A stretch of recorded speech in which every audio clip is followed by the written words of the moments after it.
Welcome back, it's MJTV. No time for no corny intros. Today's clip is about Bricc Baby and the recorded phone call that increased the tensions on these YouTube streets.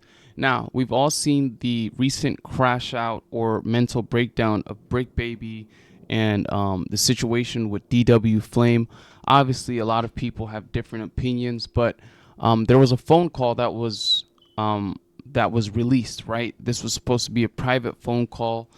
According to Bricc Baby, he didn't know he was being recorded. He didn't know that the phone call was going to be released. So he did say some things that were supposed to remain private, but because it went public, obviously a lot of controversy arose from it. So we're going to jump into Bricc Baby and him basically just giving us a synopsis of everything that happened, and then we'll listen to Spiderloc and Spoy Face, who put out the phone call, and what was his reasoning behind it. Before we do that, please like, comment, subscribe. Y'all know my goal is to retire my appearance, and it's still PFK.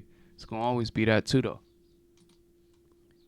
I'm not finna disrespect my friend that I'm defending to a fuck nigga ever in life, no matter if he represent the same thing as me or it's not. A fuck nigga, once a fuck nigga, always a fuck nigga. Fuck nigga on the hood. Now to the 40s. On 6-0, get your mans. Get your mans, cuz. On 6-0. Why is you letting a nigga put his nose in 60 business, cuz, when we supposed to be patching up what we patching up? Get your guy. Y'all letting people record? Now it's time to politics. Y'all letting people record? Y'all letting people call the nigga who said that and say that they're friends, but then trip on the neighborhood that had to go through all the shit that they didn't have to go through because y'all want my spot? Get your mans. Get your mans, cuz. Make cuz remember what's going on, cuz, on 6-0. Snap out of it. It's real fucking life. You're not coming to the 60s to politics. Snap out of it. On hood. Because if you do come to the 60s, then we can politic. I'm not going to the 60s to politic. I get a phone call through the grapevine that nigga. Now that's interesting that he said that. It's a good realization, honestly. I'm not saying that, people who come from that background shouldn't go back to their communities and tap in, but it seems like he's come to the realization that, hey, it probably wouldn't be in my best interest to go back there, right? I'm assuming that he still can help out and make a difference in different ways, but in terms of going back to politics, he said, I'm not even going back there. So that's a good realization.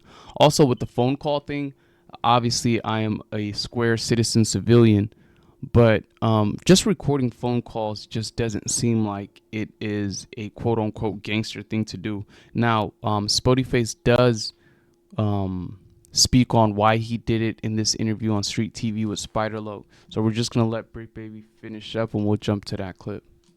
Nigga, I'm not even saying that shit on here, bro. Niggas cops. You hear me? Nigga get a phone call at 8 in the morning. Very terrible. You get what I'm saying?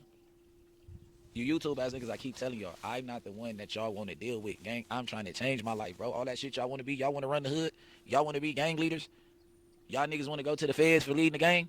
Go ahead, so be it, nigga. It won't be me. I got precious family out here, gang. I never told niggas I was. Good narrative. Good. See, that's something the youth can walk away with. They could click that video and walk away with something, rather than just constant on 6-0, on beef, on this, on dead homies, on violence, on crash out, on jail, on prison, on county. That's all I hear on county, on jail. But just to hear this message it's refreshing. It's genuinely refreshing. As a gang leader, I never portrayed myself as a gang leader. I never told you niggas I was gonna be the face of the neighborhood. I never told y'all I was gonna cater to y'all feelings when I started podcasting. I never told y'all that I even fucked with y'all. That's to the homies from the hood, the homies that's neighborhood. I don't fuck with niggas. I wasn't, first and foremost, when y'all niggas was with me, I wasn't even going to the hood. I would, but I got shot too many times sitting outside. I pull up in the hills, nigga, that's my home, nigga. I'm 6-0. Nigga, we a family back there. Nigga, we do whatever we do back there. Nigga, I can't not pull up. But I don't hang outside on main streets and shit, like, just due to, I'm a nigga. Why? So, now this one gonna be long, cameraman, because if I don't around me, right? So, the homies always come with me. I book the studio, let the homies come. The real homies, nigga, come spend the night at my house, nigga. Y'all niggas come with me. We going. I'm showing y'all. We'll jump back into this clip, but let's go to this clip here. Shout out Street TV, man. Like I said, I've been watching them.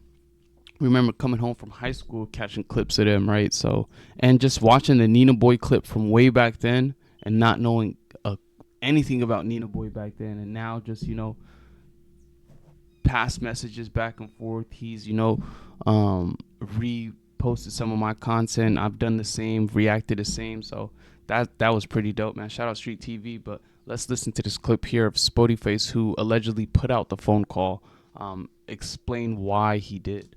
And just in general, I just want to get it from your perspective. Do you believe that was a Spoty thing to do to record that phone call? I do. And expound, please, because you know, I mean, some would think not. yeah, I really don't care, but you know, like in certain situations, I believe in like protecting yourself, like you know what I'm saying, like your imagery, you know what I'm saying, your principle, everything. You know what I'm saying? So my whole thing is, I never even, a lot of people, you know what I'm saying, thought it was me. Like, Cuz had called me, D-Jack had called him on three-way, you know what I'm saying? And me and homie, little aceboyz, we was already flicking it up. Like, you know what I'm saying? Like, if you see, I had the same, you know, on my page, I had the same outfit on or whatever the case is. So me and Cuz was taking flicks and we was already taking videos when I got on, Cuz.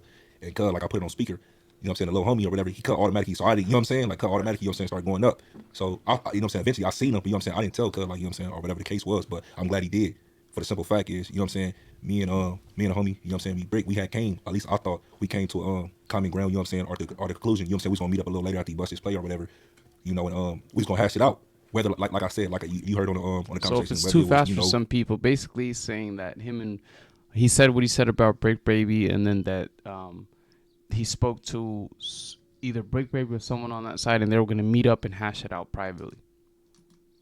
You know, it was portrayed in another light. Like, you know what I'm saying? We had, you heard the conversation, so it was like, all right, we're going to leave it at this. But I was firm on my beliefs. Like, bro, like, this the only problem that I had with you. I understand what I did. You said I crossed the line, but I'm not going to be one of these internet trolls or whatever the case is. I'm going to give you action. I mean, we homies. However you want to, you know what I'm saying? I didn't even say it necessarily it had to be violent. Right. Now, if you expound, you're doing it for them. Yeah, I'm following you. Yeah. So for the people that know, that's where we was at with it. You know what I'm saying? But so when it didn't go as I thought it was, like, you know, where I was raised, how I was brought up, you know, doing this. Yeah, a man, you know, a man word is his signature in his mind. When you say that, I'm back automatically. I'm thinking that's what it is. You get what I'm saying? So I had left it alone. 3 hours, maybe 2-3 hours later, my phone blowing up. Boo, boo, boo, boo. You see with the boys? I'm like, what are you talking about? He posted a video, like, going in. Like, oh, they clout chasing it, this, and the third, against everything that we had just discussed. Mind you, in the video, I'm telling you the whole time, bro, if it ain't up, it ain't up. I'm not, you know, I don't do, like I said, I just did 12 years in prison, bro. I'm not with the games. Like, if it's not up, it's not up. I'm not about to have a world portraying, like, or us portraying to the world, you know, that it's a problem with me and you. You know what I'm saying? So that's when I like, all right, nigga, you still trying to act like, you know what I mean? And mind you, before it was already said, like, man, it's just a little internet game. I don't know no games. Like, you know, I don't play the internet. So I'm like, what? Like, you know, and that's what fucked me up. So I'm like, all right, you want to play like this? Because now you playing with my imagery. Like, now you playing with my name. Like, you calling me out by name and this, that, and the third. And, you know, just so I'm like, all right, fuck it then, nigga. You know, but at the same time, I do feel that was petty. But at the same time, like, I'm protecting myself. Like, I'm a whole image out here.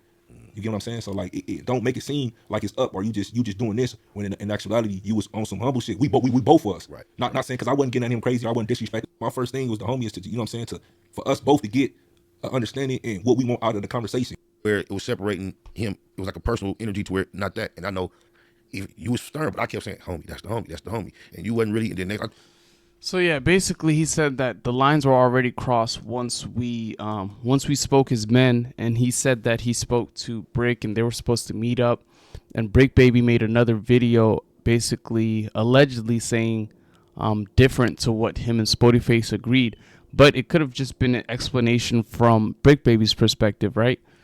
But what do you guys think about this whole situation, about everything that's been happening recently? I love the fact that Bricc Baby kind of denounced, like, not his gang ties, but just saying I'm not willing to go back. I'm not going back to the hood. Gang leaders and you know, emphasizing this gang stuff is going to take you down. It can eventually lead to your demise. So that's refreshing to hear from him. But what do you guys think about this whole situation? Remember, like, comment, subscribe. A nigga just trying to retire his aging parents. You feel me?